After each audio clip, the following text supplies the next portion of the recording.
You're listening to Wolf Spirit Radio. Hello, everyone, and thank you for joining us today. Oh, what's going on? I didn't have the player stop there. I thought that was us. Anyway. I think it had a mind of its own. What's going on? Everything's got a mind of its own today. Anyway, so yes, back to your show. Thanks for joining us today. We're going to have another interesting show. You're here at Answers from the University Andronicus Transmissions. And I'm over here I'm drinking my builder's tea and I was having a little snack and I got a little carried away. You know how it is with you have tea and you need to have something with it, right, JP? Sometimes the tea is too wet. What do you mean? The tea is too wet without a biscuit. The tea is too wet explain that. The tea's supposed to be wet, isn't it? Yeah. Sometimes the tea's wet, but I mean, sometimes it's too wet and you need a biscuit to kind of balance out the wetness. So. Oh, okay. That's what I'm saying. It's like you need a little something. I thought it was the sugar thing, but it's because it's too wet. That's. Yeah, that's why. Yeah, that's okay. why. Alrighty. So, we've got some really revealing information here about Gary today. Oh, yes. Little by little, I'm finding out little things. He was a little mean to me last week, wasn't he? I wouldn't say he was mean. He doesn't have the social, how can I say it? He doesn't know how to say things in a nice way sometimes, but it's not personal.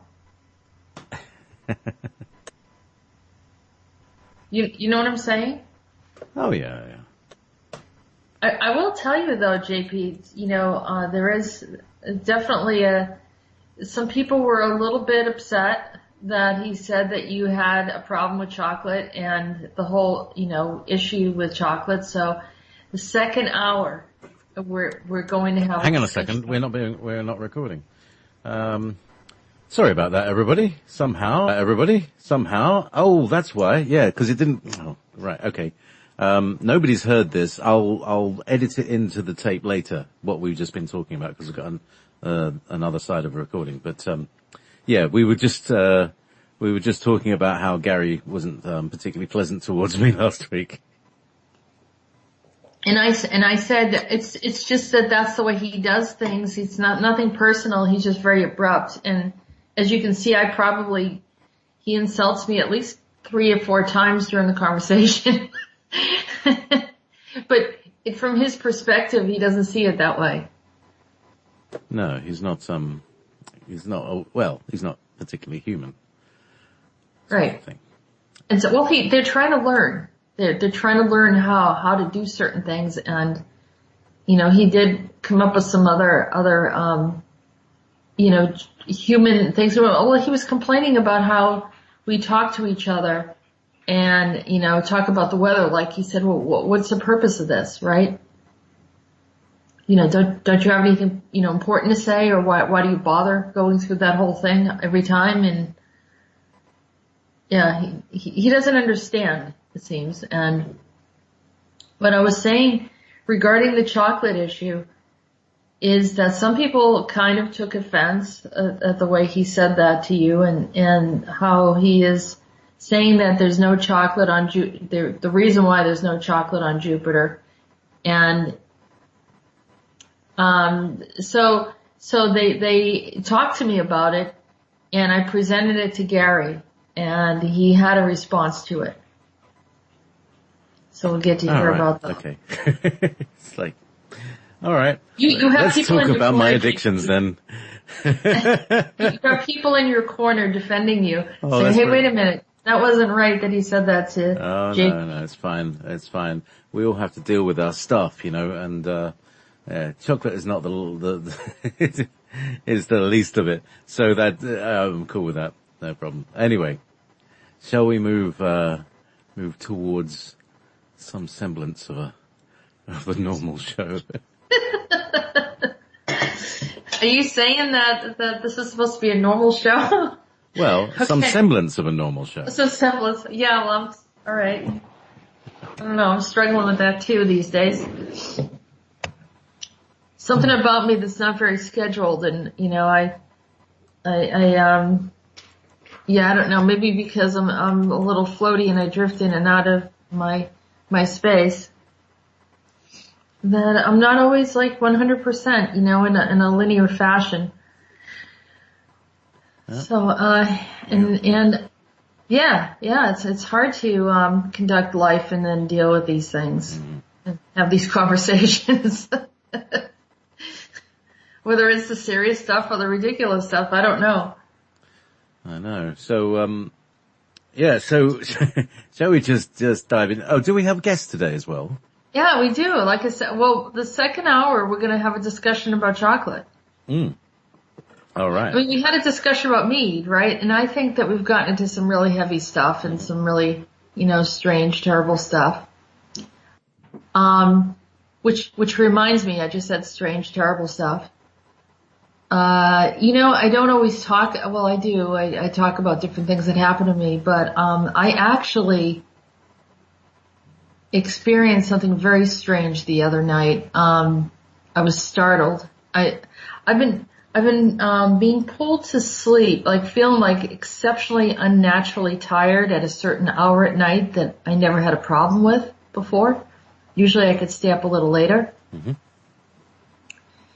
So the third night in a row this happened where I just, all of a sudden like this unnatural, like, my eyes are closing. I just can't hold them open. And I said, all right, I'm going to go lay down for a bit. I'd lay down for a couple hours. Then I get up. I'm like, I don't do this. I'm not one to nap. And this was like before I would go to sleep. So it didn't seem right. But the third night that happened, and it was like, am I developing a pattern? I don't know. But all I know is I'm exhausted. So I go to lay down. And I was pulled into some weird, very, very strange reality.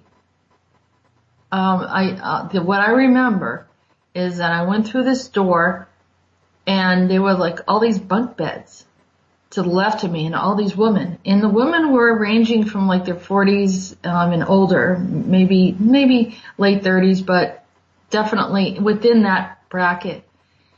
And I had this strange feeling like there was no men there, no men. And it was like some kind of, gathering or, it looked like a workshop or something.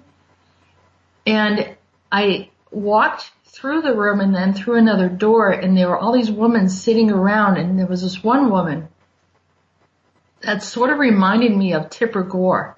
I don't know if you remember Tipper Gore. That was Al Gore's wife, right? Yeah. She was having a discussion. And at that moment, I realized I was in this alternate reality that Hillary was in charge of everything. Oh. I'll tell you what, I freaked out. I completely freaked out, and I felt like it was an all-female society. And this is the information that I got, is that you're in this, you've been selected, like out of all these people. They had all these different people in mind, and I was one of the people that they selected. It wasn't one of the people that they originally wanted, but chose to bring me into this like hijacked me. And I'm standing, I'm looking, and I'm like, well, what is this about? Well, these women from this reality were going to put together like they have a planet and everything, and they were going to rival the Earth.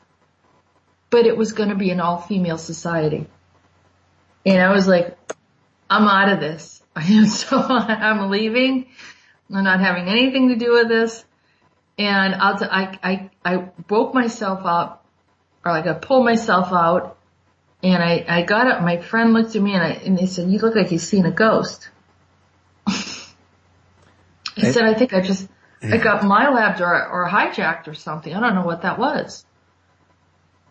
So it was a kind of a planet where the alternate, the Nazi female archetype was in charge. I get, if she's a Nazi, I don't know what she is, but I know one thing. I guess publicly she talked about being in an alternate reality. And, I didn't doubt that, but, I'll tell you one thing right now. I didn't expect that I was going to be there. Because when she was running for president, I didn't vote for her. And I didn't get involved with any of her stuff. I mean, I did meet her a long time ago during a fundraiser, but that was about it. And when I worked for a nonprofit organization. But I don't think that, I don't know what the reason was. You can see I'm still nervous talking about it. I'm like, oh my God, being caught in Hillary's world.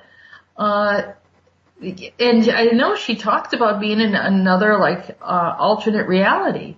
And, nobody really flinched or blinked an eye over it, but she had like this huge following of females. And there was someone that talked to James Rink, and I'll have to talk to James Rink again about it.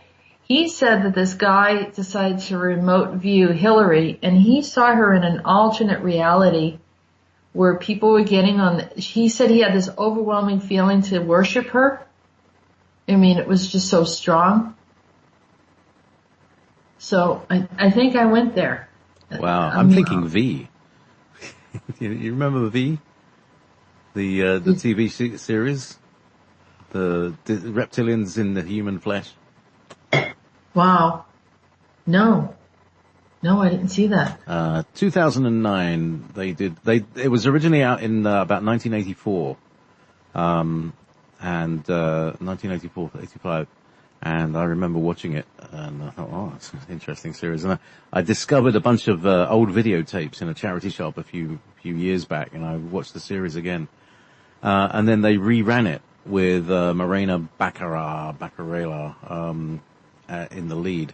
And she has this ability to put people in a state of bliss. And, we come in peace, and she was all very pretty and, and very, very hot looking and, all very attractive, but underneath they were reptilians and very nasty and looking to, they eat live animals. Wow. Well, what do you think about this woman looking like Tipper Gore? I mean, isn't that weird? Yeah. Well, like I say, it sounds like, it sounds like one of Peter's alternate realities. Yeah, I'm going to have to talk to Peter about this and ask him what that was. And maybe you're right. Maybe it was an alternate Nazi reality. But I know that Hillary was, I don't know, what was some of the links that she had to the Nazi stuff? Well, wasn't she Hitler's daughter or something?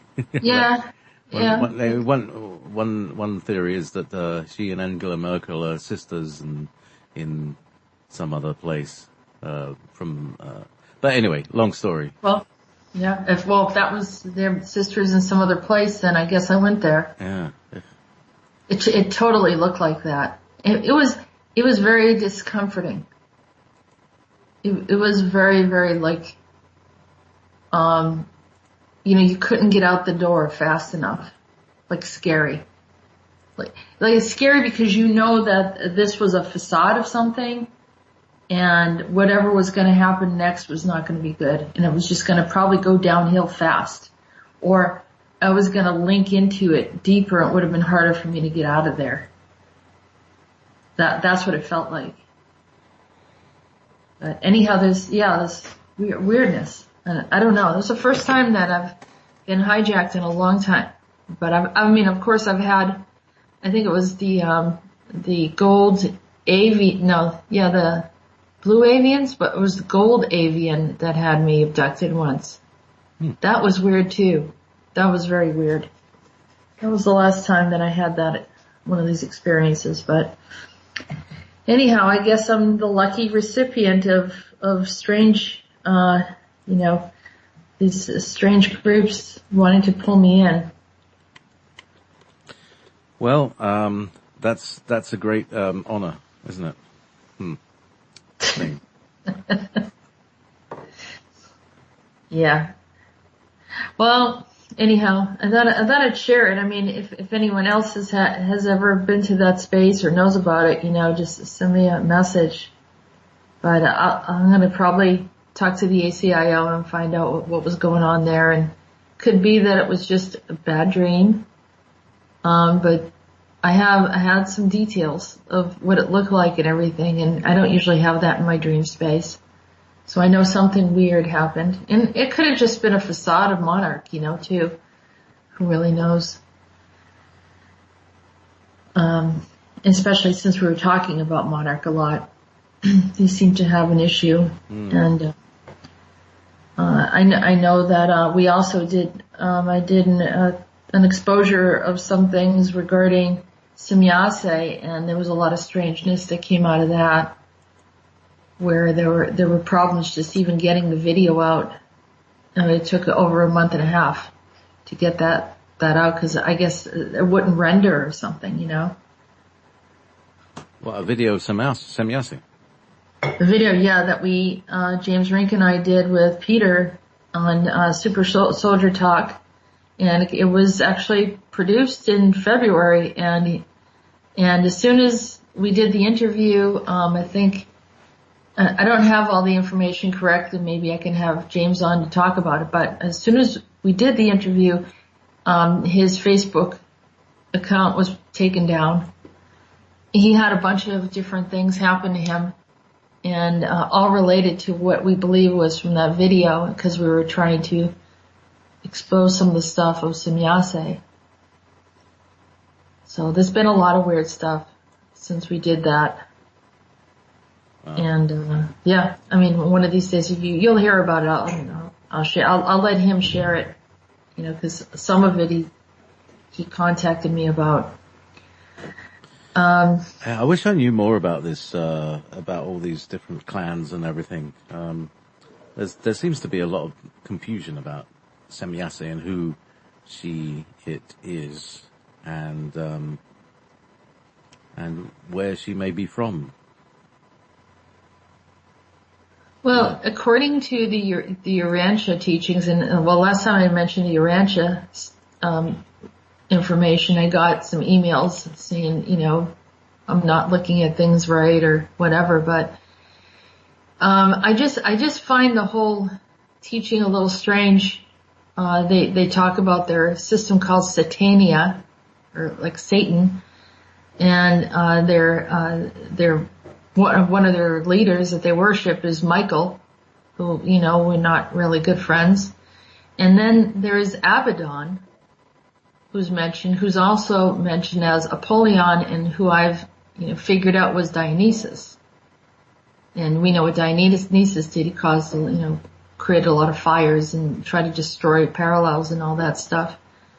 This is the one that Baylord was having to deal with, isn't it? Yeah, Leonard Crumb. They called him Leonard Crumb, but he's also, Apollyon, Abaddon. So that's also mentioned in the Urantia teachings.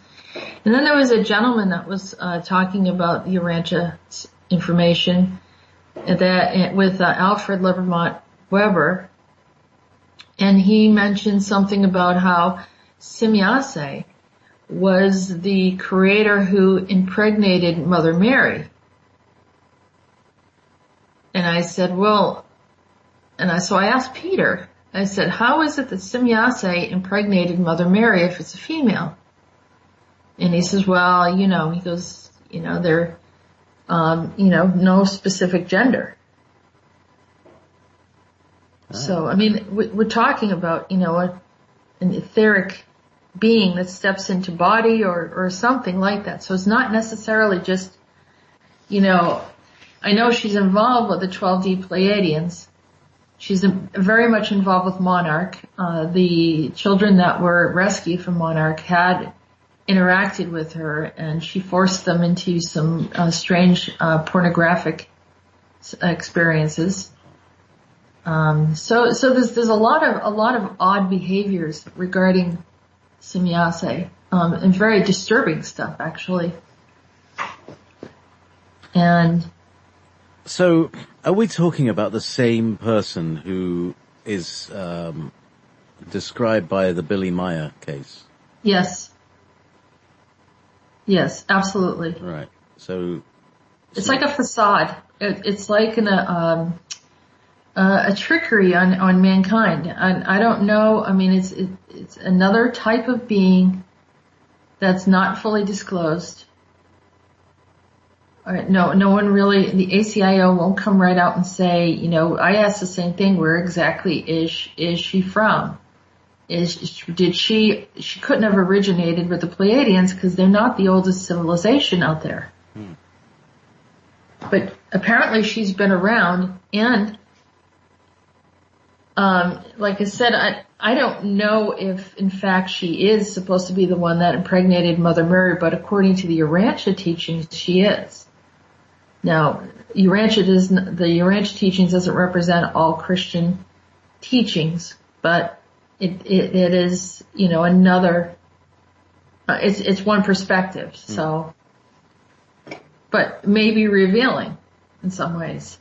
Are we dealing with a whole group of Saturn, escapees from the Saturn prison that came over here and decided to teach us dogma, to get us in control and trick us that they're good and blah, blah, blah, and, have appearances here and there as miracles, and, we don't know.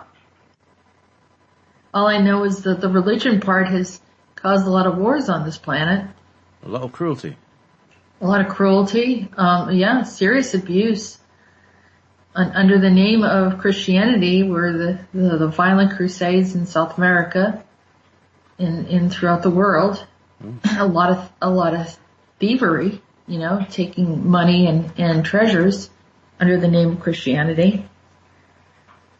And of course, it's not the only religion, but some people think all the religions are pretty much based off of the same origin, where it's to indoctrinate humans, and sort of the same paradigm of kind of a savior, or someone's here to help us, and then of course the abuse of it. We're here to help you. Yeah. Yeah. Yeah. Hi, you can't help yourself. We need to help you. Yeah, that's right. Yeah, or we're gonna, make you, anyone else that doesn't agree with you, they're on the outside, and, they're evil, and you can do whatever you want. You can commit all sorts of crimes against them. You can kill them, you can destroy them, because now they're evil. Because they don't agree. That's right, they're dehumanized, and that's how, that's how they do their work. That's how, they'll take one group of people and say the other lot are not human. That's exactly what was done in the 1930s with the Jews in Germany. Mm-hmm. They're not quite people, subhuman, Untermensch. Yeah. So looks like there's still a lot of unhealed stuff going around. Not quite finished yet, have we? No, we're not. But, we're getting there. I think people are starting to look at things, as you say, looking at things from multiple perspectives. Maybe not one of the ideas are correct 100%, but it is outside of the box and looking at things from maybe another point of view. And so do your research and start looking at, information that's out there, or search your heart. That's the only way I can tell people to do things. I don't expect people to listen to everything that I say, or everything that comes in is channeled. I expect them to think about it and then, check and see if this is right for them. And sometimes people disagree, and then I'll say, well, just consider this. And then they say, oh, and then now I understand that it's more of the perspective of it, not so much, you have to agree with everything, but it's more of, you have to be open. You have to be open. I think if that's the greatest emphasis I have, that statement would probably encompass what I'm trying to do, is just have people consider, according to, from my experience or information that's coming in, that we can, open our minds a little bit and step out of the paradigm of what we thought it was. Right? Yeah, and what we've been told things are. So it's good to be open-minded, but there's got to be some kind of faith,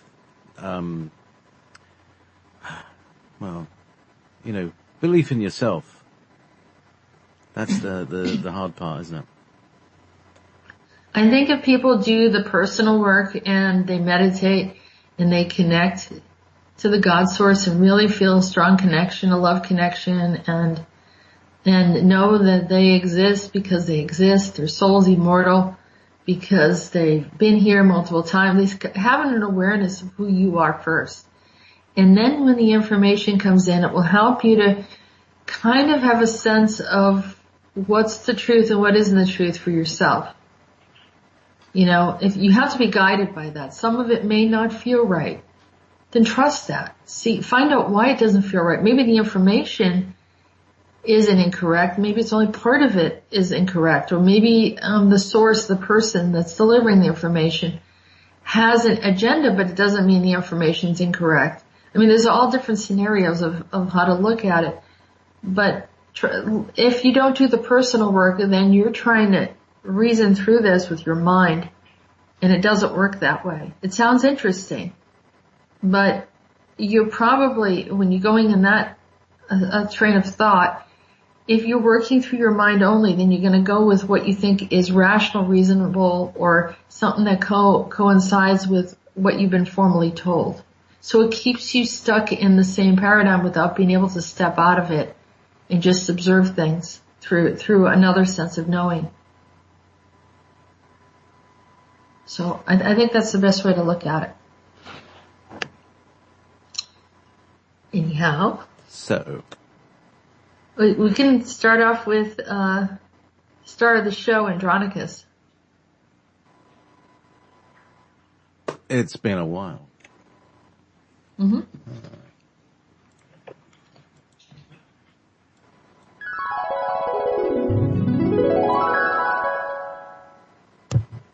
Hello, Andronicus.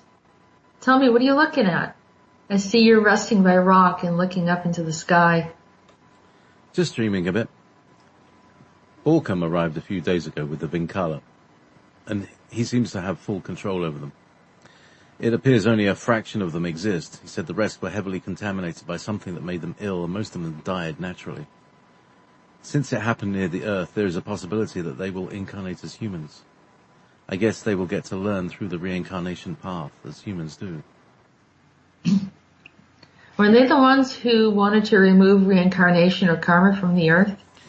Not really. It was mostly the Palladians who kept doing harmful things to the Earth and tried to change things in the event they ended up there as a human. Even still, they try to use humans for certain things, but their lives limit them from being free of troubles because of creating karma or not resolving old karmic issues. You and I both know that karma is here to help us learn, not just to discipline us in a cruel way, as many have tried to convince us of. It's about learning about oneself and those around us, it is true. The entire planet suffers when humans choose to be bad or cruel to other humans. I'll also add that there are influences guiding humans to partake in such heinous crimes. This is where we like to help. There is nothing hidden under the sun. Some people ask about these negative species. Do they come around like the Vinkala? Can they come to a universe, can they come around, or can they come to a universal understanding? Oh, anything is possible. Hey, get away. Get away from there. Borkum. They're getting into the equipment. What's going on? Oh, they're looking for food. I told you not to touch anything and stop salivating everywhere. It's disgusting. Borkum, can you get control over this? They just dug up one of my gardens. Ruka, Sava, Hitma. Then the Vinkala stood at attention and began to get into formation.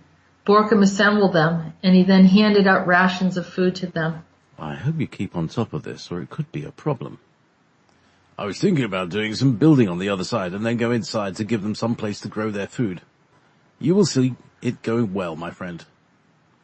Meanwhile, I will be sleeping with one eye open in the event one starts gnawing on my arm. No worries, Andronicus. You're always skittish about the Vinkala. Look, they're as gentle as a lamb here. Just a little hunger stirs them and we have abundance here. Don't worry, the path will be clear for you to create. Just keep them under control and I'll be happy. Farewell, Suma. I'm going to get some rest while their bellies are full of food. Rest well, Andronicus.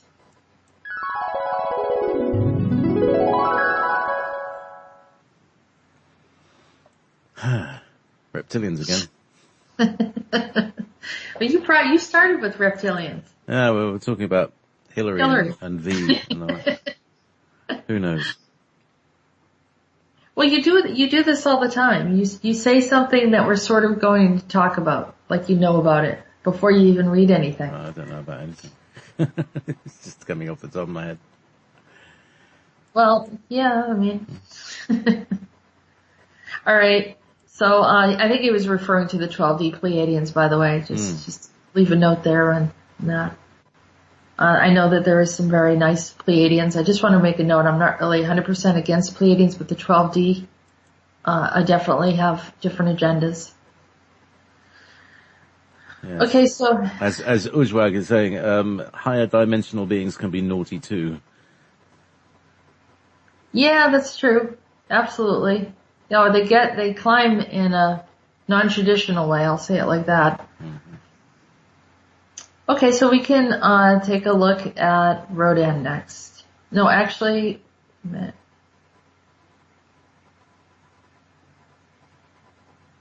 yeah, Rhodan.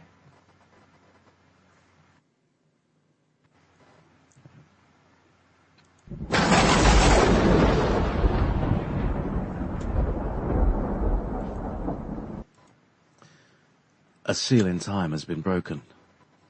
Some of the creatures below cannot be found. I see you and I'm tracing your path. Tell me, child, you have made some changes that erase the need for some of the creatures below. They do not remember what you did. They just disappeared. Yes, I changed some things in my own life, in places where I lived, and they revealed a gaping hole going deep underground into a space and time. I don't quite know what it was, but it looked horrible. And then I saw all these beings there, and then one by one, I saw them rising up to find their mate. It was sort of a meeting place for all the Dark Ones. How did it end up in one of the houses where I lived? Did it follow me? No, you were guided there to live, and it was their time to open the earth and reveal their place and come together for their mating to maintain their power structure. Do you understand what I mean? You disallowed all of them, not just some, but all of them from mating between the upper world with the lower world to further imprison humanity for their opportunity to use Earth as their playground. I'm pleased to say it was a very successful venture. Did you orchestrate this, Rhodan? Did you guide me to this place to stop all of this from happening? We suggested that someone should do this, but an Emertha named Leeward brought you there. Does Leeward also go by the name of Gary? That's possible. The Emerthas or the Council of Five knew about it. It appears they selected you for the task. Why didn't they tell me? It almost did me in. If it wasn't for Shiva, I would have been in a bad state of mind right now. I know. It wasn't a good experience for you. I promise you, they will make it up to you. Not many could have handled the task as well as you did. Well, from my perspective, it was an utter failure, and I suffered a lot emotionally because of it. They are very cruel, and it was strange to say the least. You confused them. They didn't know why you were there and reacted that way because of their fear for you. I didn't do anything, really. I suppose I retaliated a bit, but I didn't feel like there was any purpose in being there other than I got done what I needed to get done, I suppose.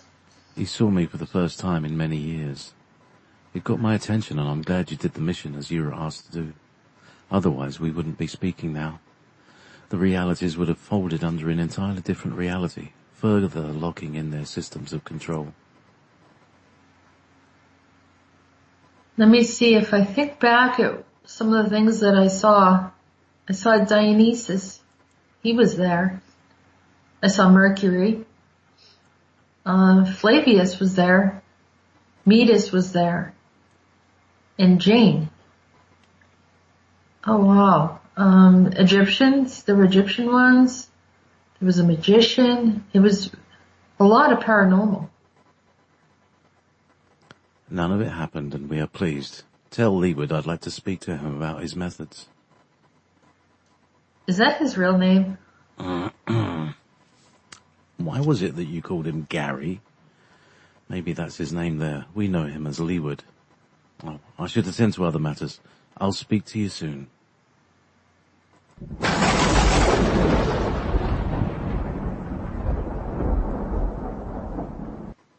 I see. I think. So what's all that about? One of the houses that I stayed in was high paranormal, and it was a nightmare. It was about the time that I think you and I started talking. I started doing the show. Mm-hmm. And there were, I remember seeing so many weird things in that house.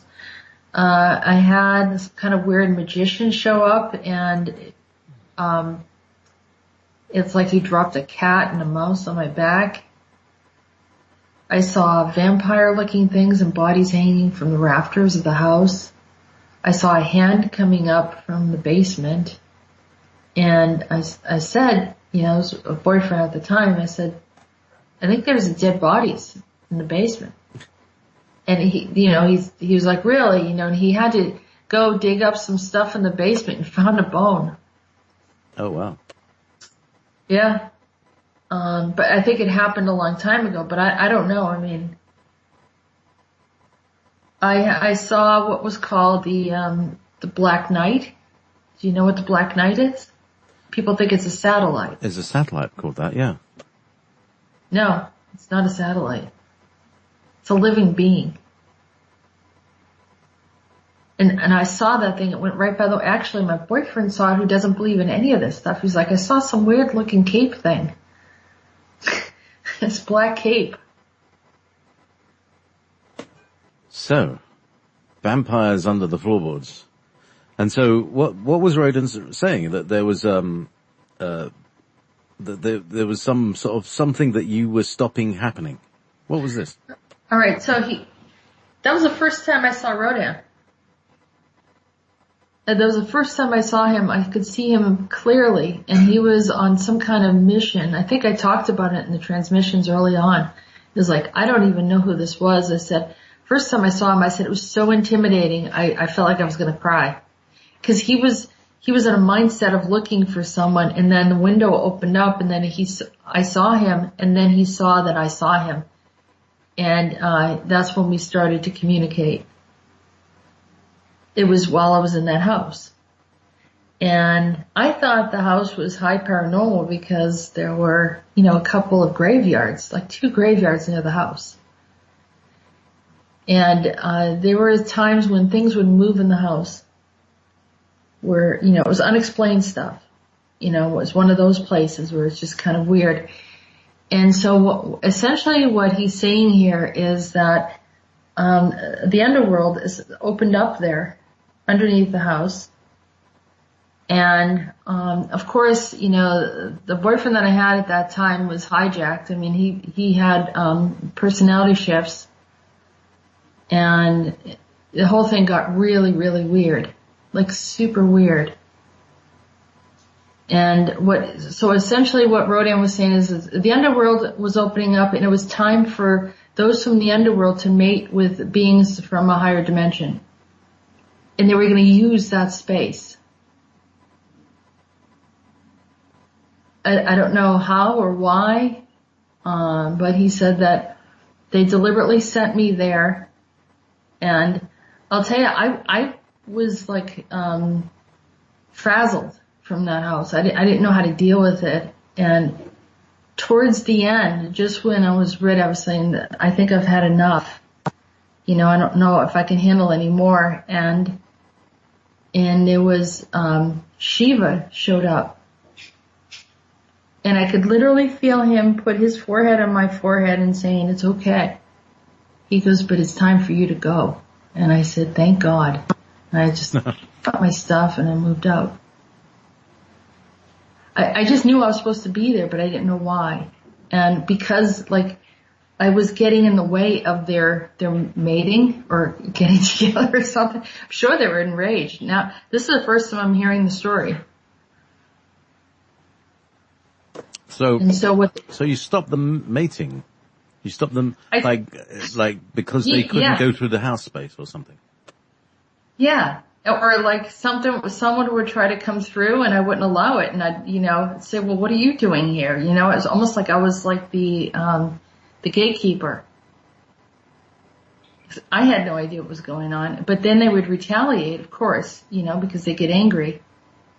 And I thought they were coming through my space, but, here again, I was kind of maybe in their space, but, strategically put there.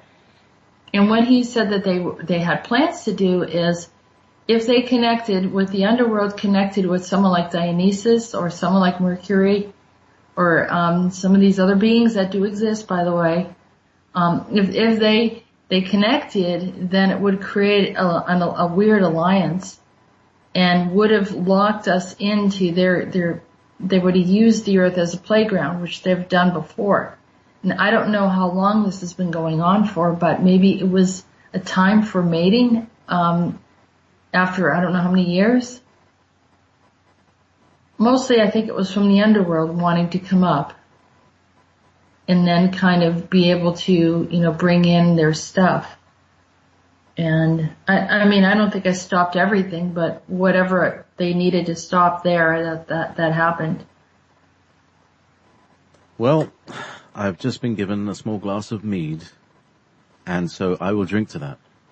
Right. And I have my builder's tea. Yeah, I mean, I figure I've got a cup of tea as well.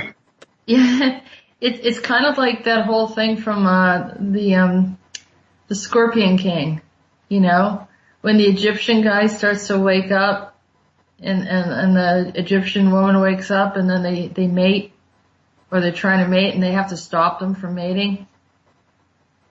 That's the only thing I could think of that sounded like it, but this was the first time I heard this information from Rhodan. Wow. Heavy stuff. So there's a lot going on, eh? Hillary and, I know, do you think I can get a break here? Yeah. Do you ever go on holiday? Even if I did, they don't leave me alone. This is the disadvantage of being open. Right? Yeah, they don't know what holidays are. No, it doesn't matter. I mean, they don't care what time of day it is either.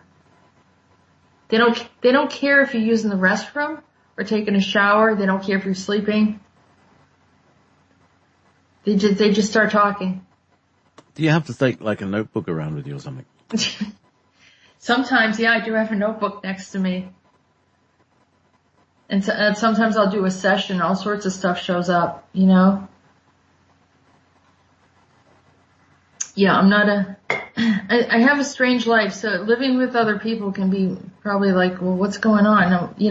I guess I would probably look like I'm one of those people that's sitting in a room just like, typing and writing and on Skype a lot or something, people wouldn't be like, what's she doing? And then I'd just get up and go out and go for a walk or, do little things here and there. And then, here I am back doing it again. So, fun. All right. So, I think we're ready for, did we want to do Gary or do we want to do Meetis? I think we better do Gary. And then we can end. Can't wait for Gary. Okay. On a high note. So, one to beam down.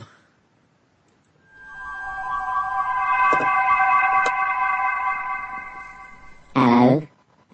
What do you want now?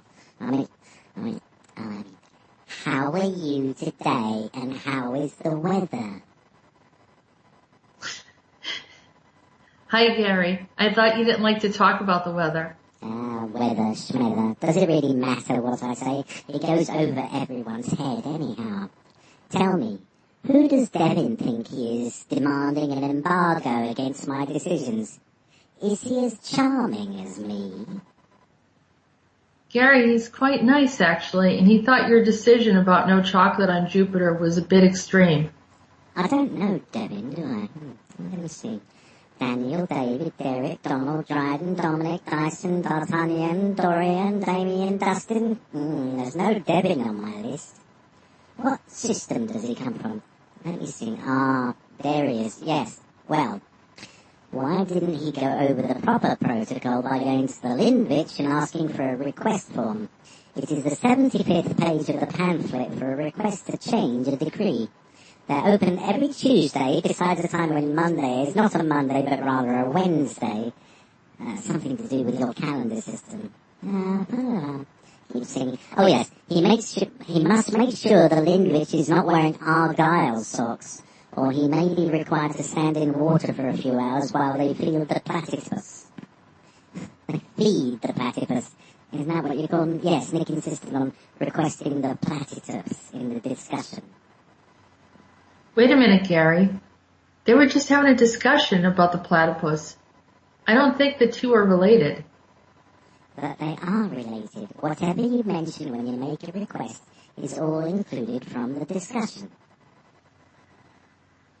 All right, I guess what you're saying is that if we complain, we must keep the conversations concise or it will be included in the request. Correct. So Devin already made his request. While he made the request, you heard us discuss the duck-billed platypus. And what is wrong with that? The Lindvich typically feeds the platypus on Thursdays, always on Thursdays, part of the day on Saturday, and never on a Sunday. That day is preserved for smoking. All right, now I'm confused. So what does smoking have to do with this? We decided that Sunday is our day to smoke. I didn't know you liked to smoke. I don't, but we are learning to do things like humans do, without a reason or purpose, like coffee, tea, Tanqueray, Coca-Cola, and smoking. Oh yes, and chocolate. Are you joking, Gary? Why? Do you think I'm funny? I don't know if you were either telling me the truth or just playing with me. We never play when it comes to chocolate. This is a serious matter to us. So when does he fill out the forms for the... When? Go ahead. Well, when does he fill out the forms to embargo or the chocolate issue? In his sleep. We will bring him to the Lindvich in his sleep, where he will fill out the forms to release the chocolate back to Jupiter. It won't take long, maybe a week's worth of forms. Well, I'll see if he's up to it. I didn't realize it was so formal and speaking to the Lindvich and whoever that is, and... Okay. Formal? Oh, you don't know anything. Wait until you visit Planet Zetox Systems Skybar Analysis data forms. You can be there on Tuesday and leave on a Tuesday 3 weeks later. They are slow as molasses and don't know the difference between who or what at times. Well, enough of the small talk, or as you say, talking shop. Farewell, old things. See you on the Zetox, Devin. I mean with the Lindvich. Okay, bye, Gary. Ta-ta, excessive chocolate consumers. One to beam up.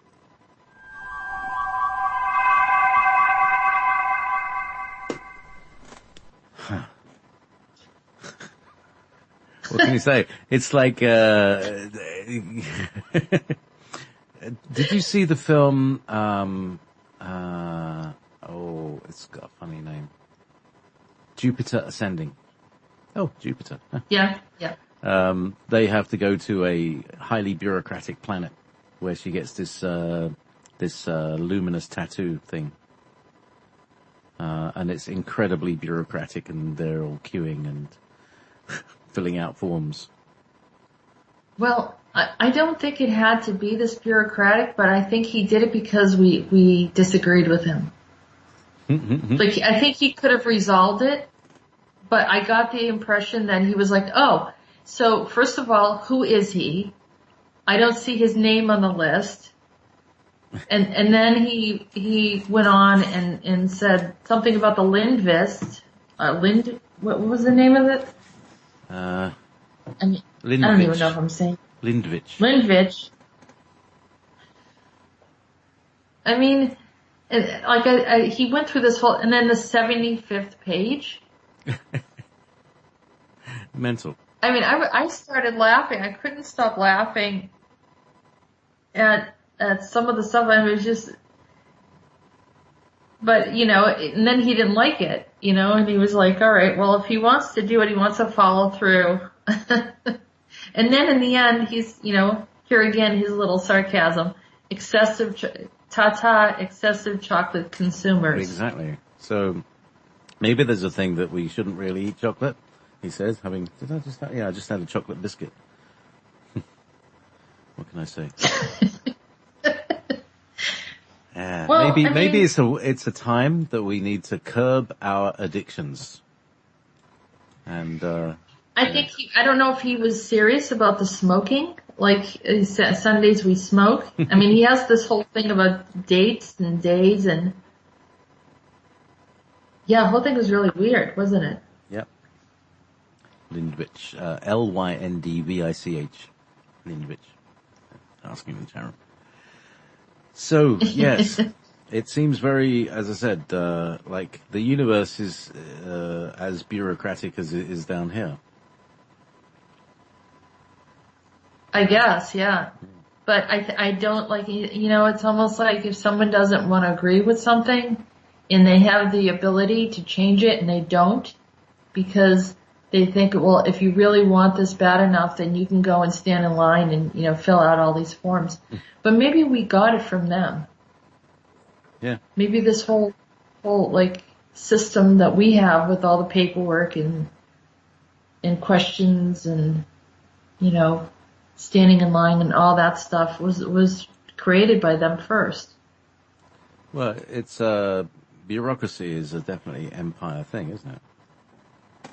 Mm-hmm. Vanessa's saying, if this no, is so, maybe we shouldn't leave the earth. Look through it. Sorry?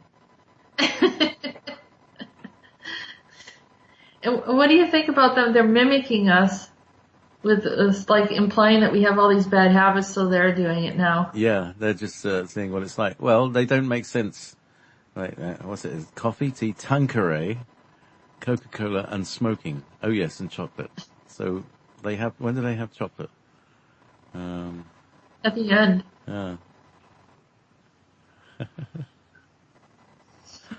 Maybe a week's worth of forms. Thank you, Gary. Well, who knows? Who knows? Maybe it's more serious. Maybe it's like chocolate is a really devastatingly addictive substance, like heroin or something. People get very very agitated if you say there's no chocolate. They do. I mean, like I said, that whole Twinkie thing, that kind of threw me off. And you want to know something? Mm-hmm. I went out to the store to get a box of Twinkies, and I hadn't eaten them in probably 20 years.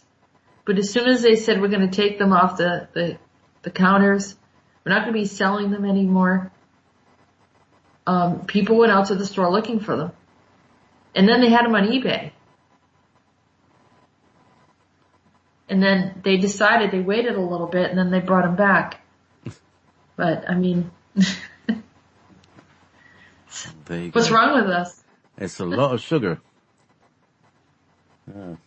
It was something that was reminds you of childhood, I guess. And, I mean, if they gave you something that was really horrible, I mean, there were people that remember these things, they were like wax bottles, and if you bite off the top of it, I mean, it's literally nasty wax taste, right? Mm. But you can get a little bit of like this root beer taste in it.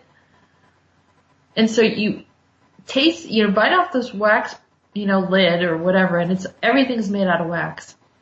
And then you drink this root beer stuff. I mean, we thought it was like the greatest thing in the world. And it tasted horrible.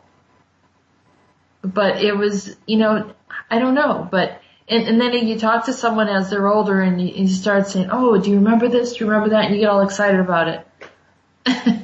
Because it reminded you of, something that was fun. I mean, I still get excited about the ice cream truck. And I don't buy anything there. I don't know. maybe I'm just a bit juvenile, but Vanessa's saying those wax bottles were nasty. who said that? Vanessa. Vanessa. Yeah, Vanessa, I'm glad you remember. But I bet she had her full fill of them, you know? I mean, all the different things that we, you know, tried out, and those little dots that they had in the paper, and I don't know, all sorts of weird stuff. That sounds like LSD. Yeah. Yeah.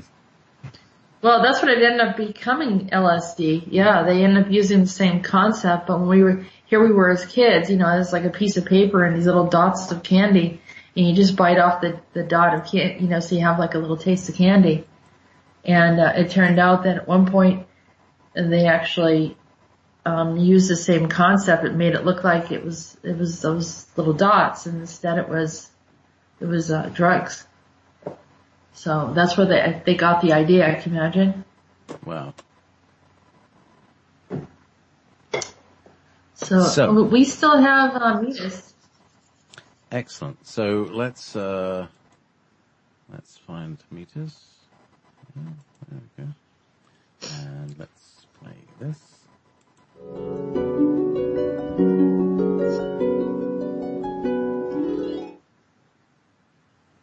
Hello, Meetis.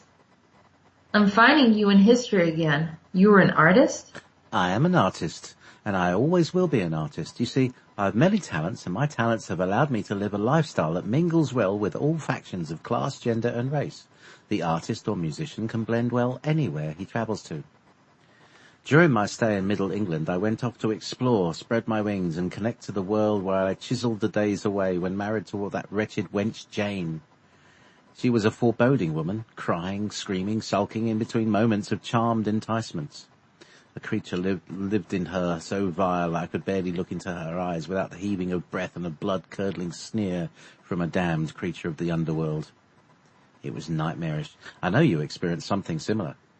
They seem to overtake our mates when they know we are awakened to the truth, prepared to help others but not influenced by their corruption and servitude to their whims.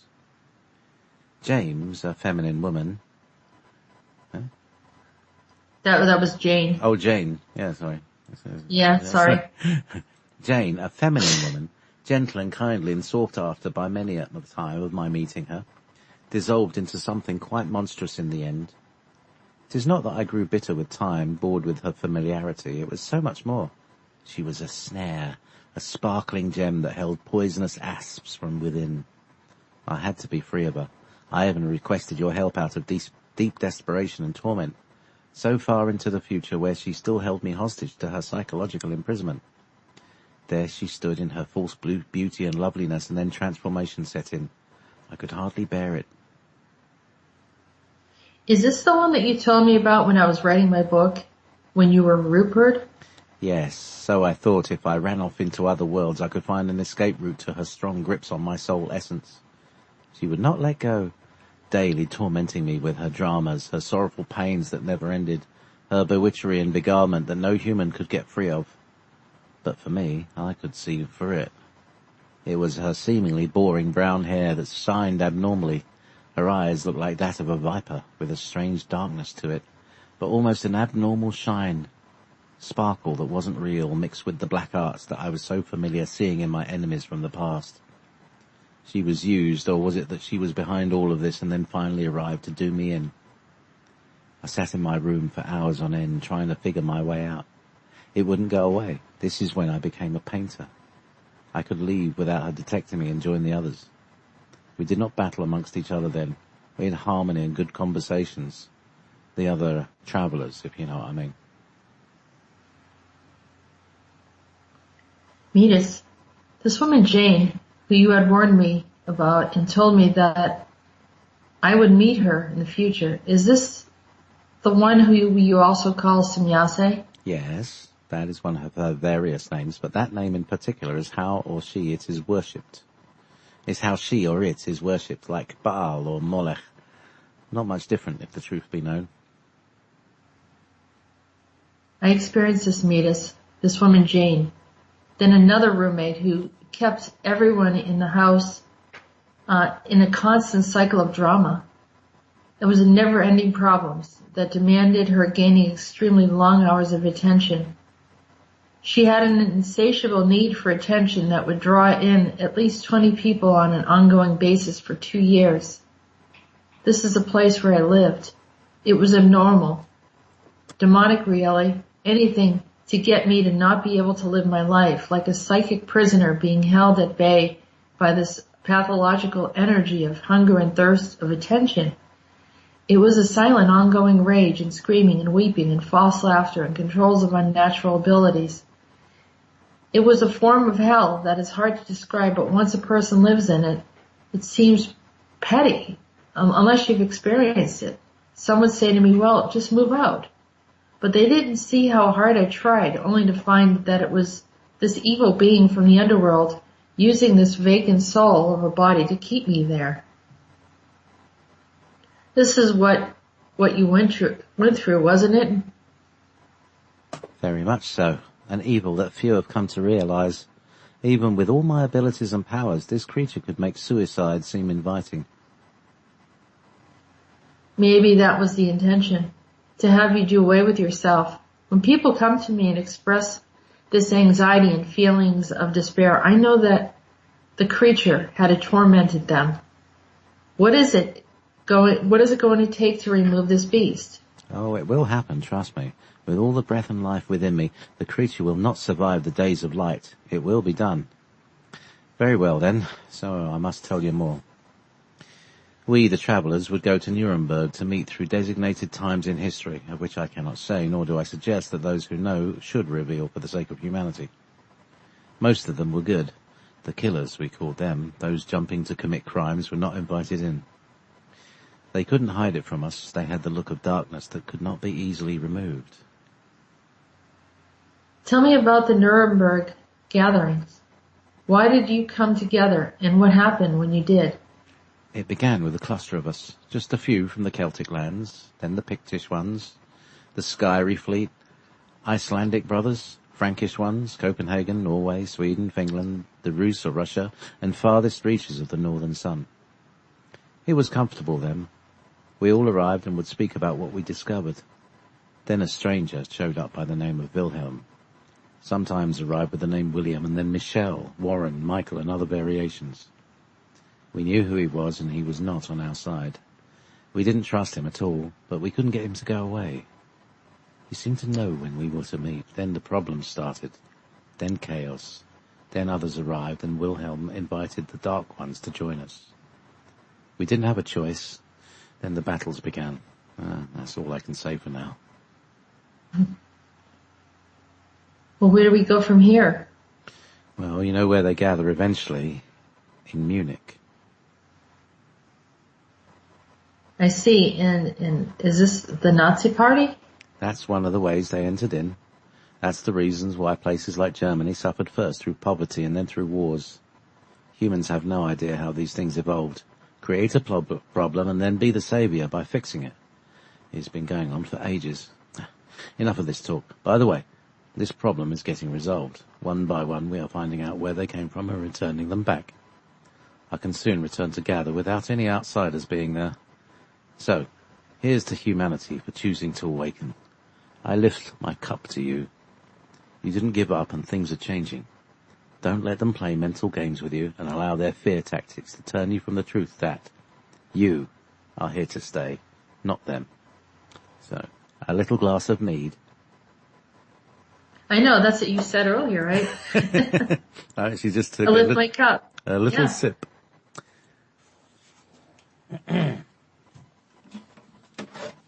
Maestro? Maestro.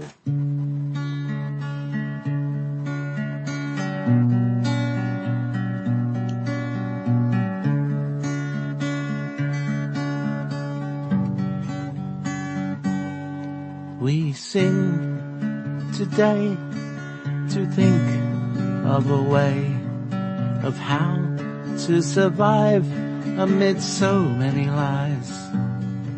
We don't want to be forgotten, for all of us were begotten. We float through time as the silver line goes to the divine.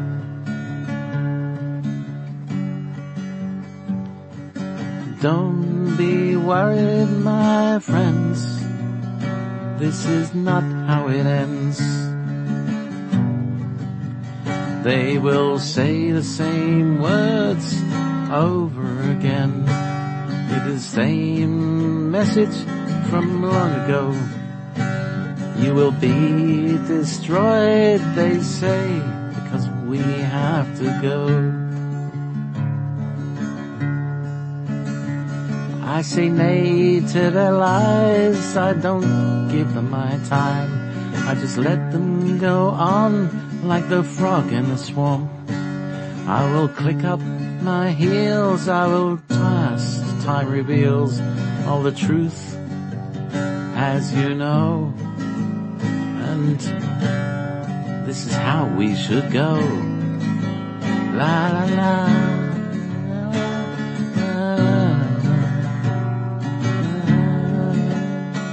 This is how we should go. Let the truth of it be known. Let the truth of it be known.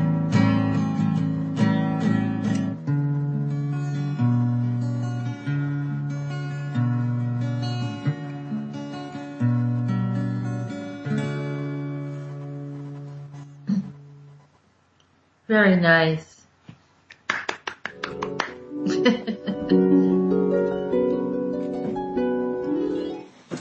A little bit of D always helps.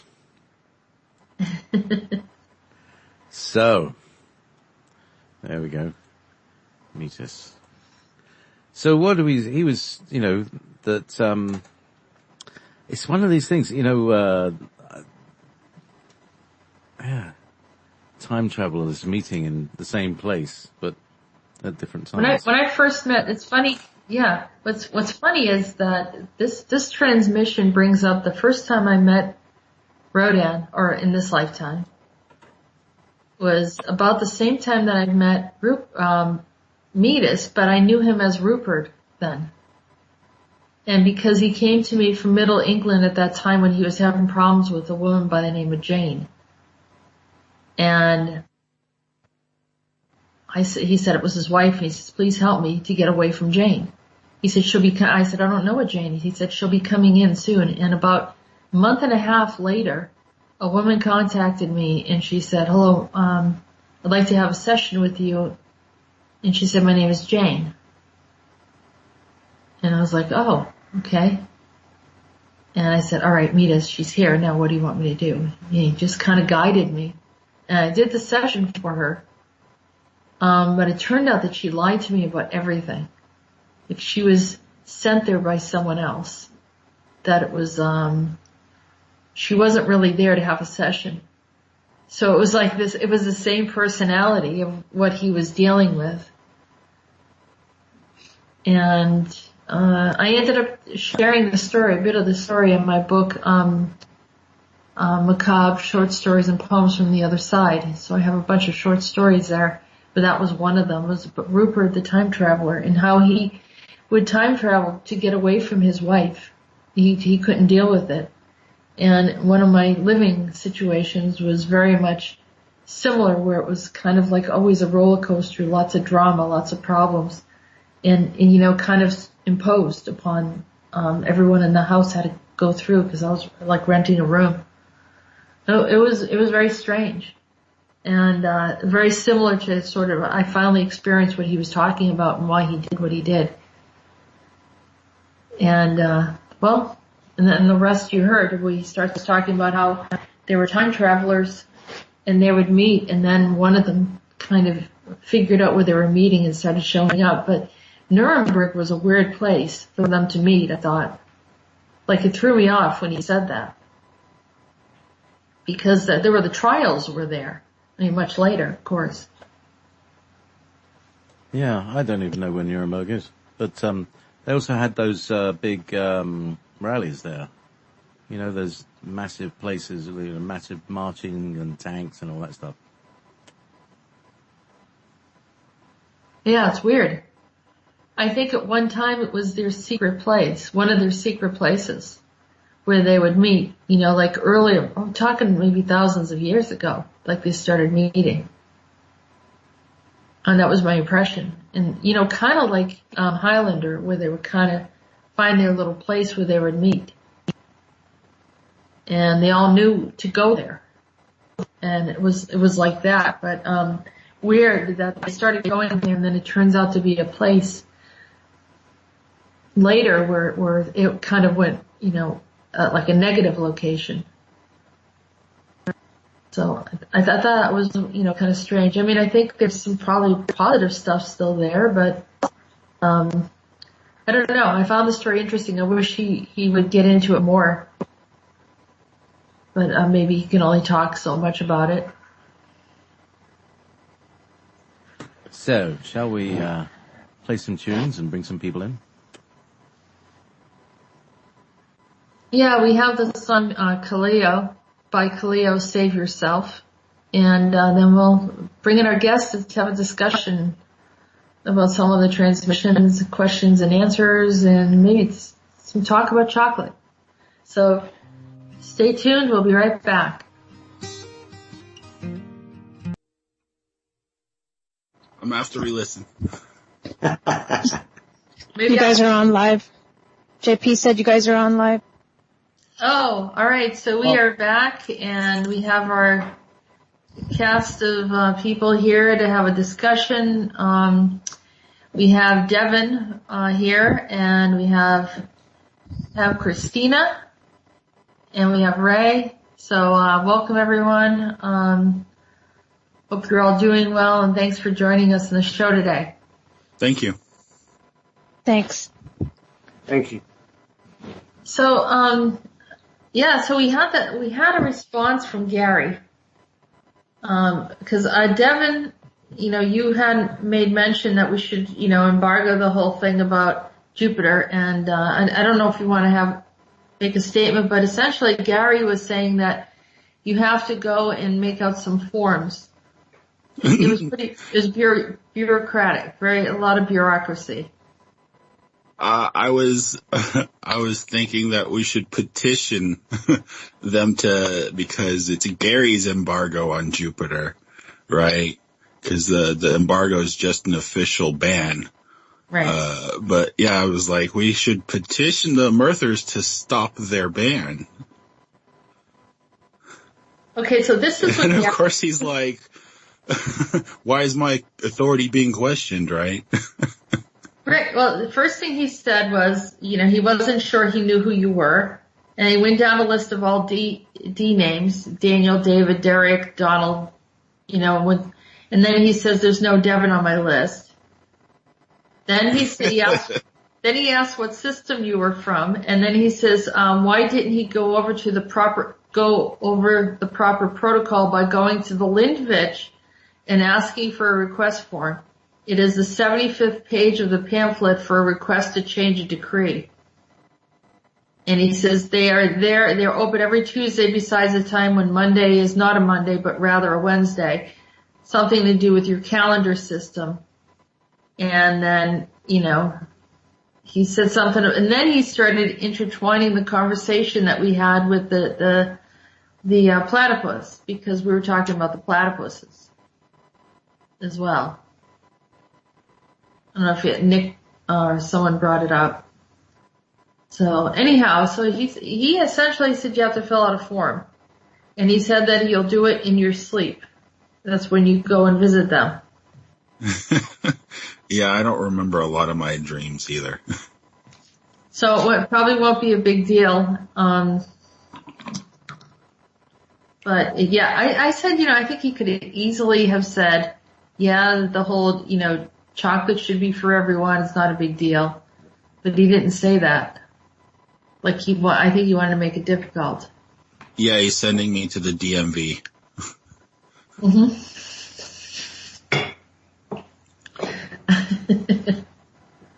Yep. But I don't know. I mean, we'll see what happens and see if he changes his mind. I mean, he was saying all sorts of stuff. But, Yeah, I think it's all just part of his sense of humor, right? I think so, but yeah, it makes me wonder at times. I'm pretty sure it's just all in fun. Yeah. No, well, I don't think he means it like in a cruel way, but it's Yeah. like, but there is like this disconnect as far as the way they see things and the way we see things. Hmm. Now, why would they want to, prevent chocolate from being there in the first place? It doesn't make any sense. But, Well, yeah, we don't know what other beings use the same resources for, because everybody's different. You're saying that maybe the chocolate has a different effect on other beings. Yeah. So to us, it might just be a food product. To them, it could be a drug or something else. Or a fuel source, maybe, Oh. Well, anything's possible. We don't really know. I mean, some of the things that are important to us are not important to them. I think, I don't know if he was being sarcastic or being truthful when he was saying that he, is going to take up some of the habits of smoking and the whole thing of drinking tea, drinking coffee. Like, we have all these habits, and they're trying to, I don't know if they're trying to blend in, but they picked up some of these habits like us. I think he says a lot of things in jest, just trying to make you laugh. Well, that works. But yeah. I mean, I'm listening to him talk, and I'm writing this stuff that I have to stop and just start I can't stop laughing. Yeah, like his sense of humor is really dry. Yeah. Yeah. And I understand how it might seem harsh sometimes, but it's really just really dry. Yeah. JP mentioned Jupiter ascending, where they do go through that process of bureaucracy on that one planet. And I forgot about that, and then when you brought it up, I was like, well, maybe that exists out there somewhere. It's possible. I don't see why Jupiter, with their technology, why they can't grow their own grow their own chocolate, or their own chocolate alternative. Right. Well, I mean, I guess we could. I don't know how they declare laws and what's allowable and what isn't, because we're not looking at in the Earth we have what we feel like we're in control, but I don't think we're in control of a lot of stuff. And then there's this galactic protocol of things. And just like if you go to one country or another country and they have all these different kinds of laws, or you say, well, why do they have that one law? It doesn't make any sense. But to them it does. So, I don't know, it's kind of weird, really. But since he responded directly to you, I thought maybe you should, Well, it's like that with the cultures here. Everybody has a different perspective. It all really depends on, their base experiences. Right.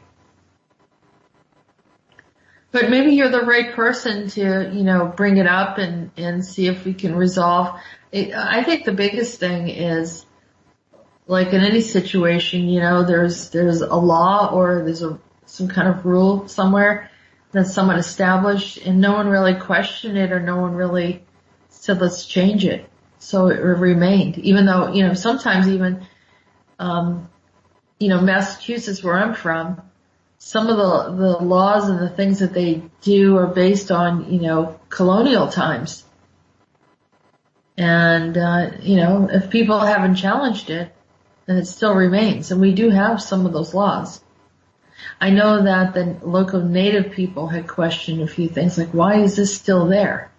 And even though it wasn't enforced, it was, maybe offensive, things that were said. So, I think it's a good approach to question and see if you can change something. And so as we do things a certain way, maybe we learn to do this and maybe, from other societies that exist off planet, and they have their own ways of doing things. We've kind of incorporated that. I mean, a lot of people feel that we came, our system, the way our governments are run, is supposedly inspired by the Romans, and the Romans were inspired by, I guess it goes back to the Babylonian stuff. So, Earth is just a big melting pot. Right. It trickles down, doesn't it? So, So I'm wondering if there is such a, which most people don't think about, but why wouldn't there be a protocol? And where did we get this whole process of, paperwork and getting everything in a way where we have to ask permission and submit certain information and so forth.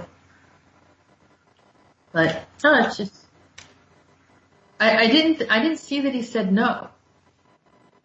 He didn't say no, that it can't be done. Right. He asked if you were as charming as him, though. I wouldn't know. Well, all right. So I'm going to ask Ray. What's your take on this? Hello. Good evening, everybody. Hello, Jess. Hi. Hello, JP.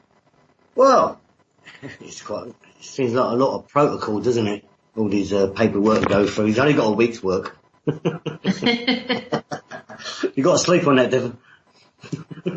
Yeah, put you to work while you're sleeping. Yeah, I'll get on that. Go to bed now.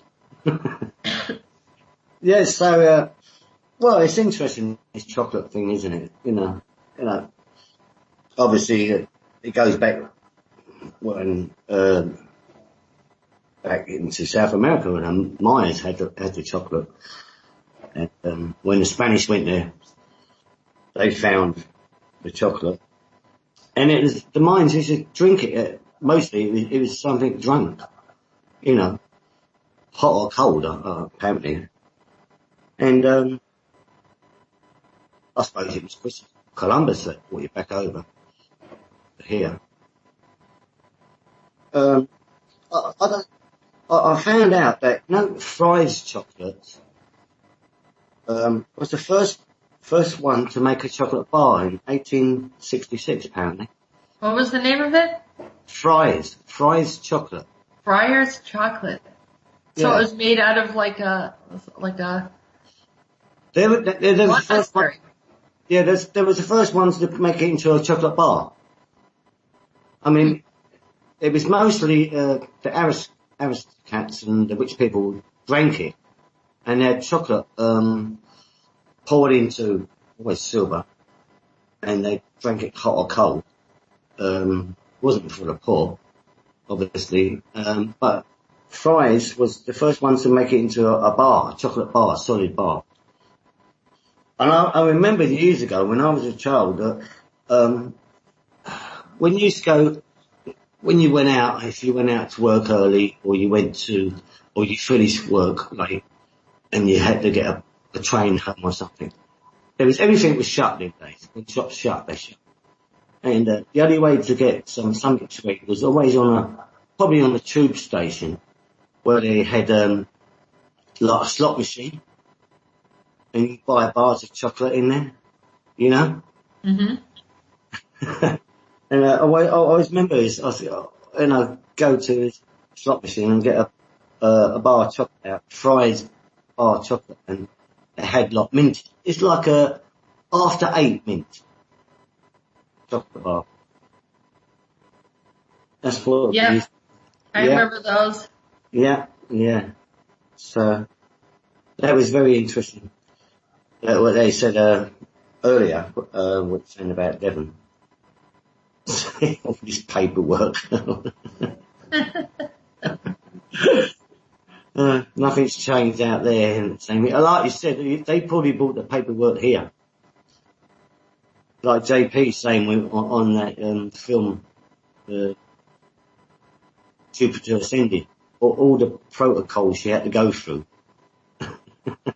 Right. Yeah, it was quite interesting. So, chocolate seems to be, I don't know, maybe it's just on this world, and,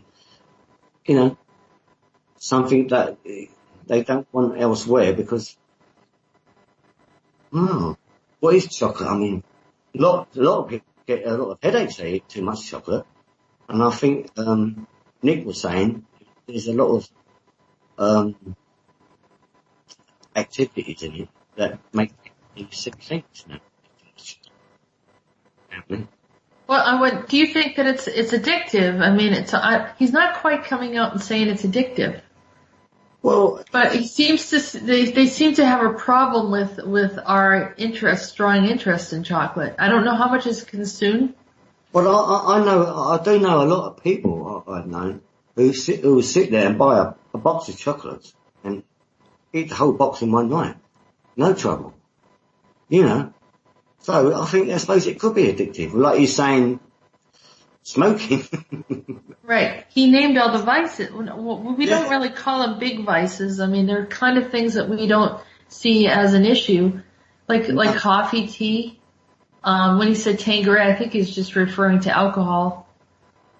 Or maybe something that he likes of alcohol. He didn't mention beer or meat or anything like that. But then he, of course, and then he mentions, smoking and chocolate. Well, obviously smoking is very addictive, obviously. Right. But it's also a plant, right? Yeah. Yeah, I mean, smoking is probably nothing wrong with tobacco. It's the poisons they put in the tobacco that makes it poison. Right. I mean, the Indians and all around the world is smoking peace pipes, and it's all through tobacco, and, many years ago. That's why it says on the packet that there's over 70 substances unknown to cause cancer. They're telling you on the packet. Right. It's like tea. Tea's the same thing. I mean, tea, there's nothing wrong with tea, but what do they put in tea nowadays? Right, but it's a leaf, right? It's a leaf that's dried, but it's how it's processed that makes it a problem. Perhaps Gary was smoking marijuana. So then there's chocolate, right? So here's chocolate that people know that, most people like chocolate. Yeah. And every child has had chocolate at some point in their, formative years. Well, wasn't, someone said to me that M&M's has got the most, substances in it to cause a lot of effect to the children. I know that M&M's affect fluoride. Yeah. Fluoride. M&M's have the highest fluoride. They have fluoride in M&M's. Christina, thank you, Christina, for coming out. I was just about ready to bring you in. Thanks, Christina. Okay, but that's what I remember the post that it said something about fluoride on the M&M's. Well, I mean, that's hitting the children straight away. Straight at the children. To block their memories before they even got to a certain age. So they know that, alright, so they know that we like chocolate just in its natural form.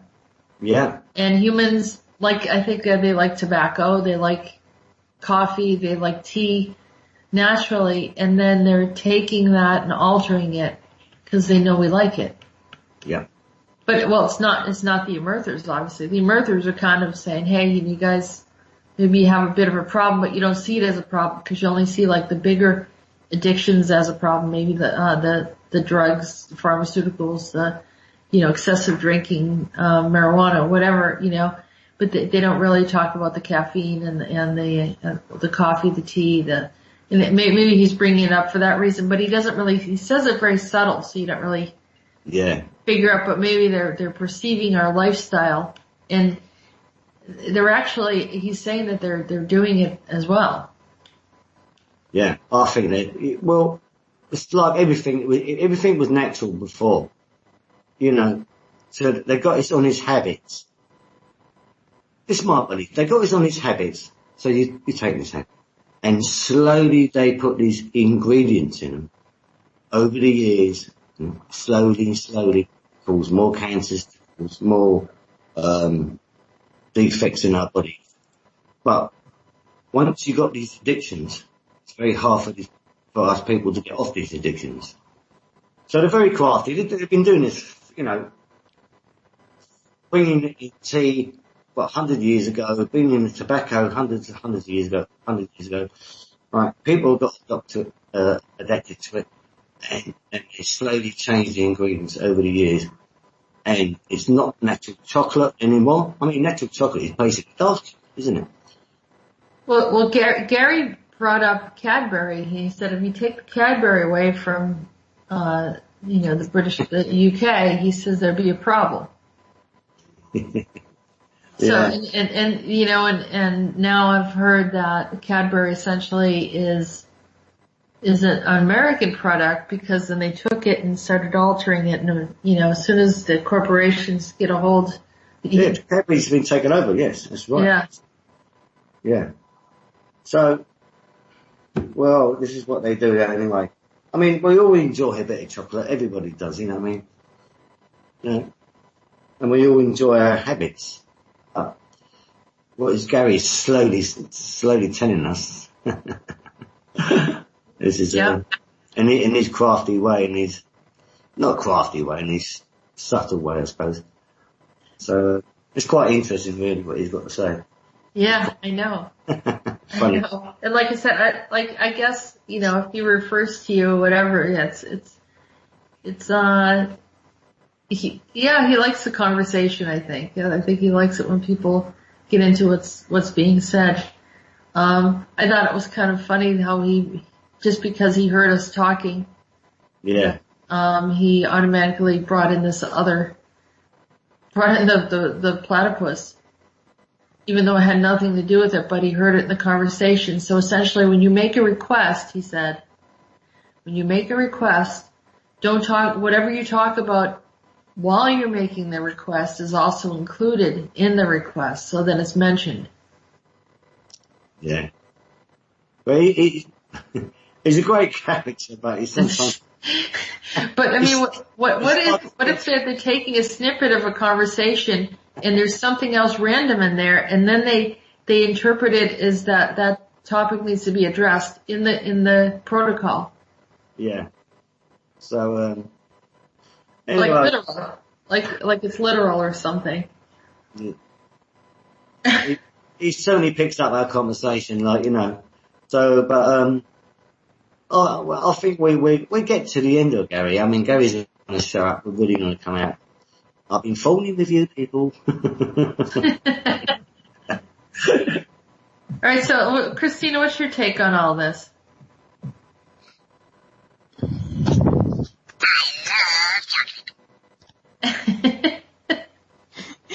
Could you hear that? Yeah, we could. Yeah, that's what Gary needs to sound like. Well, since smoking is on Sundays, he's going to have to tell us when his drinking day is going to be, and I would suggest that he try a chocolate martini. And then, okay. since they like to imitate humans, once he gets tipsy, he can start saying, I love chocolate, and everybody should have chocolate. All the planets get chocolate. And, everybody will be happy and merry. That's my take on it. Okay. Well, I'm sure you heard that. And I almost heard him say something. Wait a minute. Let's see what he said. I heard her talking about me. Of course I heard her talking about me. She thinks I'm silly. Yes. She doesn't understand how we do things here.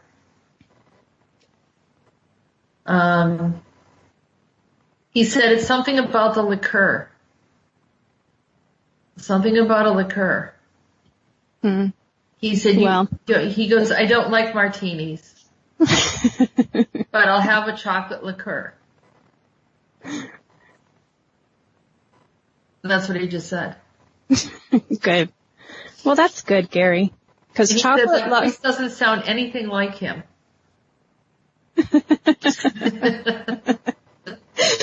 That's my little button I got at like Target years ago. It says chocolate lovers rule, and it says, so it's fun. So. He said, you're persuading me. Maybe it'll only be 35 pages instead of 75. Hey, that's good. We're getting there. Thank you, Christina. Ask Gary what his astrological sign is, and I'll read him a chocolate recipe that might work for him. He said he's many signs. Ah, well. He has lots of options then. He said he was born in the Stargate.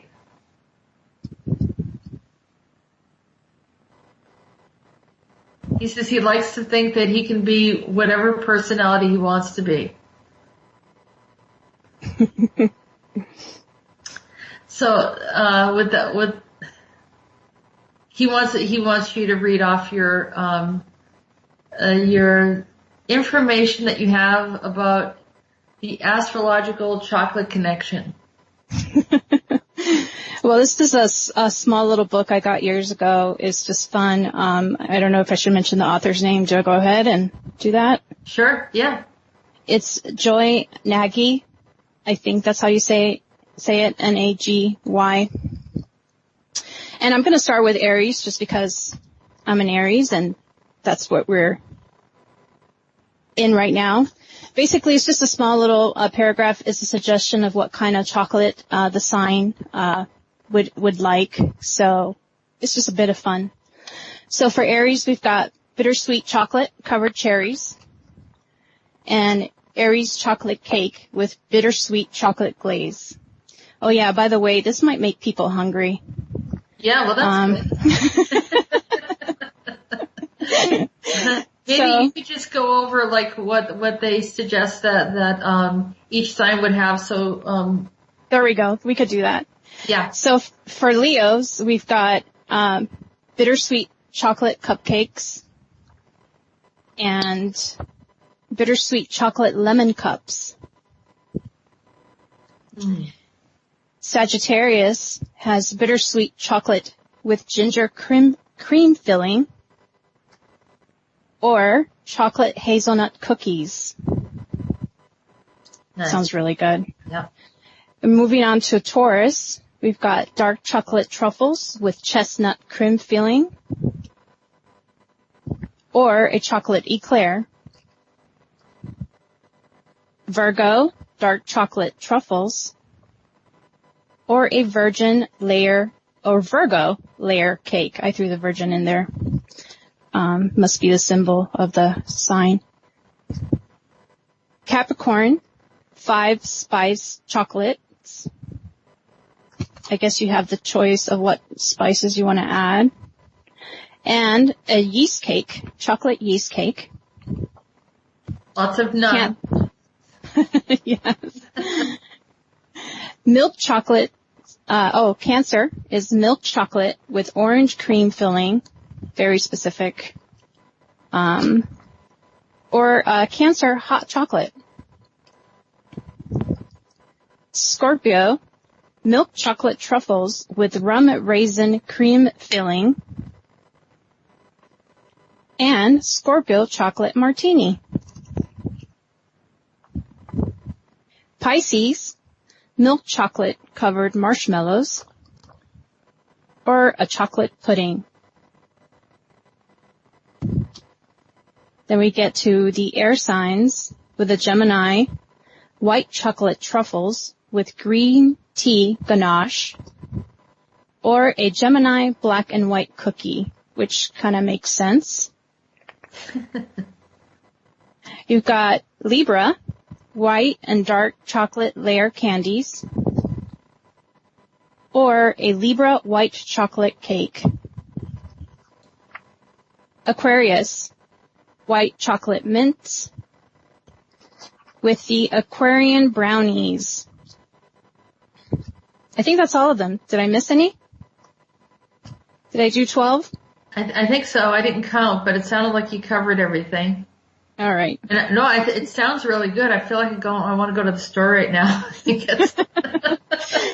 Yeah, it's a cute little book. It has little short things about the signs, and then it has recipes. It has the recipes with little pictures. So it's just kind of fun. So it's based off of what? Somewhat like personality and what a person might be interested in. So we're kind of here making a presentation before Gary and the others that, we're showing them why it's important to us.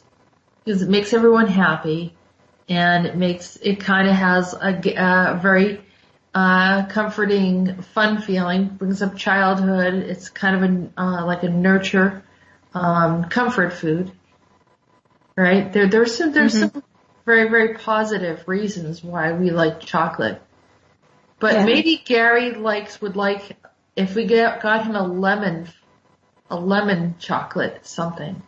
The lemon cup from the Leos? Yeah. Maybe he's a Leo and he's not confessing. But he's trying to say that he's connected to all of the zodiac signs. Mm-hmm. But who knows? Maybe he's in a non-linear time space when they come in, and we don't know when he comes in, how old he is, or anything like that. Yeah. He could definitely be described as a Leo at times. Oh, in what way? Well, like the short description of the Leo that says the regal soul of the Leo appreciates the rich luxury of bittersweet chocolate, and the tangy lemon filling pleases the sign's sunny heart and outgoing spirit. A true Leo, warm-hearted and magnanimous, seeks a partner to share this delectable experience. I don't know, it just makes me think of him because he always has something to say. He's very quick. He's always talking about his friends, his purple penguin and colors. He just sounds like, he sounds like an actor. He must be one of the actors from his little species. A lot of Leos are actors. Oh, that's interesting. Well, maybe he does fit that. We have a statement here from, I think it was Saffron, that said that maybe he is, what did she say? It was very funny. I'm just scrolling up in the chat. Gary is probably made of chocolate and is a chocolate robot for all we know, and he does not want us to find out. Because then we'll eat him. Oh, no. Oh, don't say that. I think it might turn the Richter scale back, you know what I mean? Like, before you know, Devin might be up to 125 or something, It was a joke, Gary, so hopefully he can get our humor.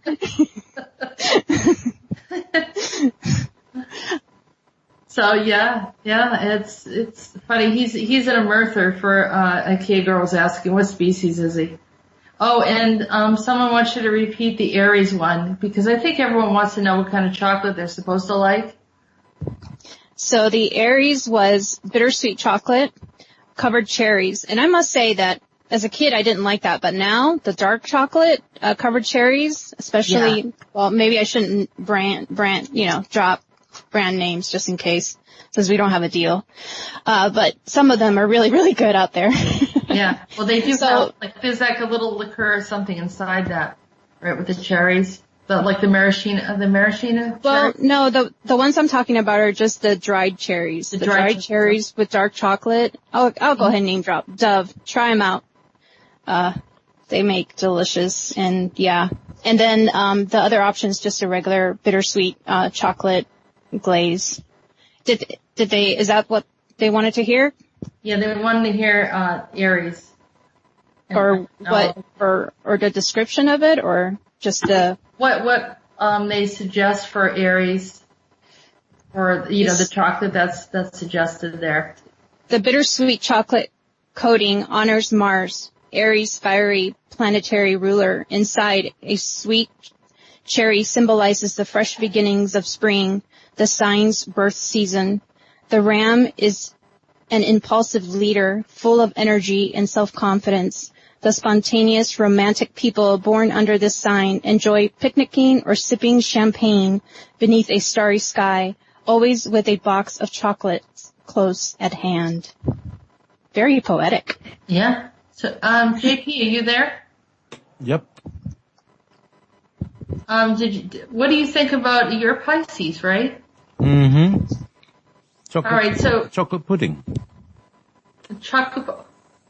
What was the other one, Christina? And chocolate covered marshmallows. Oh my God. Well, I said it's sort of like s'mores, but you guys don't eat s'mores. I was told by Ray. You don't eat s'mores out there so much as in the U.S.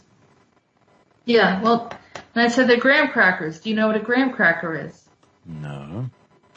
Okay, so this is an American thing. I thought everyone. This is interesting. Yeah. Right. So graham crackers. I guess they're a wheat-based cracker, but it has a certain flavor. It doesn't taste like wheat. Yeah.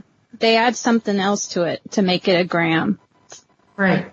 And it was named after someone by the name of Graham. We read last night, but you have the graham cracker, and then you toast in a fire. You toast the marshmallows so they get really gooey and little cooked on the outside, and you put it in with a piece of chocolate.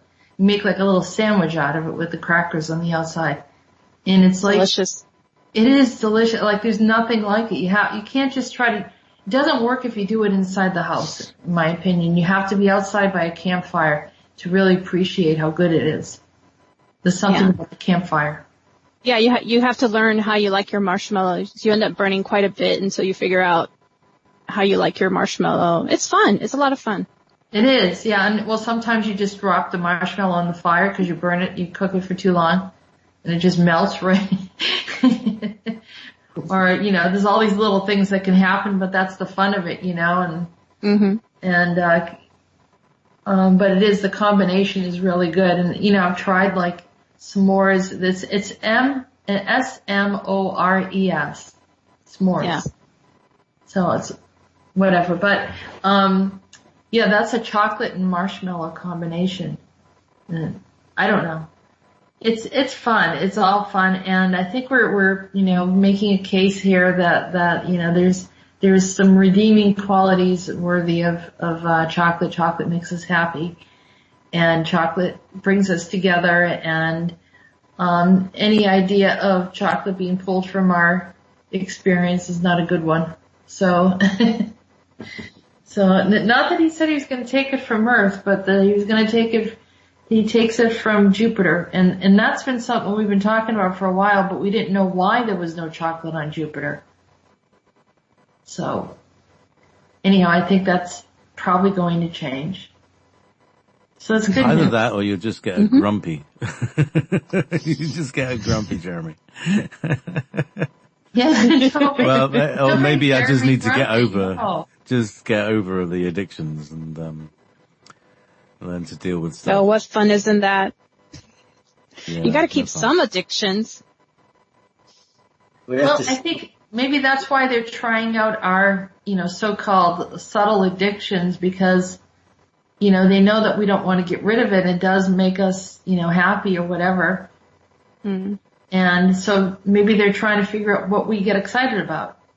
You say addictions, I say hobbies.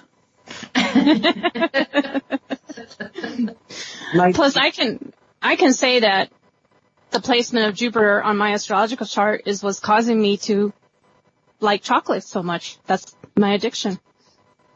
I can probably find that and prove that. So I'm sure that's other people might be able to relate with that.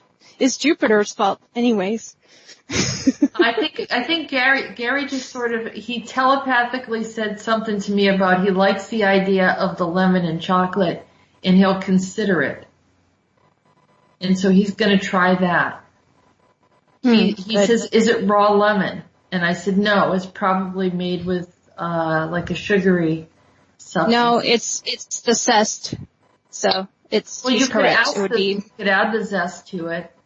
I think it's the zest, but some of the, mm-hmm. You can dip anything in chocolate. You can dip a fresh picked lemon right off the tree in the chocolate. That's true, right? We don't know how good everything will be, but you can definitely dip it.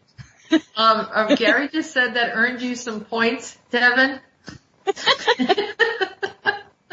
Yeah, see, I got good ideas, like getting chocolate back on Jupiter. Yeah.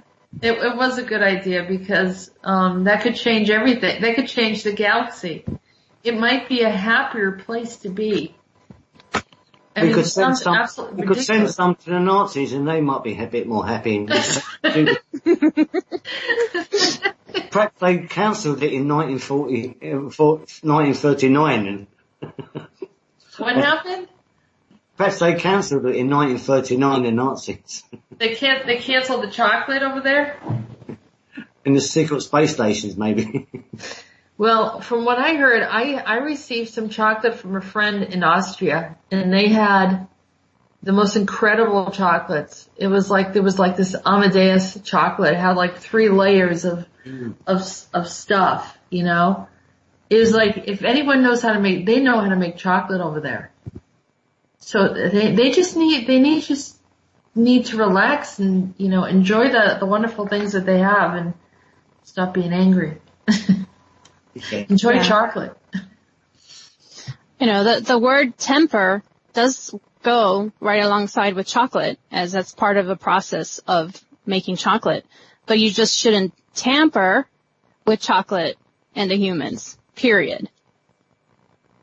Right. Or just make Jupiter into chocolate. Buzzmax said just turn Jupiter into chocolate altogether. And go mining, right? That works for me. Who ate the rings? Oh, that's Saturn. That's Saturn. Maybe there were rings there at one time, right? And someone ate it. Yeah. Saturn's chocolate rings. So now, another thing too is to try chocolate from around the world and everyone's interpretation of chocolate. Someone mentioned, Royce chocolate from Japan. I don't know. You might rethink that one. I don't know what that meant, Tim, but. Chili chocolate from, South America. Listen, we gotta go. Okay. Well, everyone have a wonderful chocolate day and go out and have a little piece of chocolate thinking about us and Gary and, set up your requests and hopefully he won't give you any paperwork for it. Thank you everyone. Thanks for joining us today, Devin, Ray. Yeah, much Christina. Love and gratitude. Yeah. Yes. Thank you. Bye everyone. Good work, guys. Thank you. Thank you, Jess. Thank you. Thanks, JP.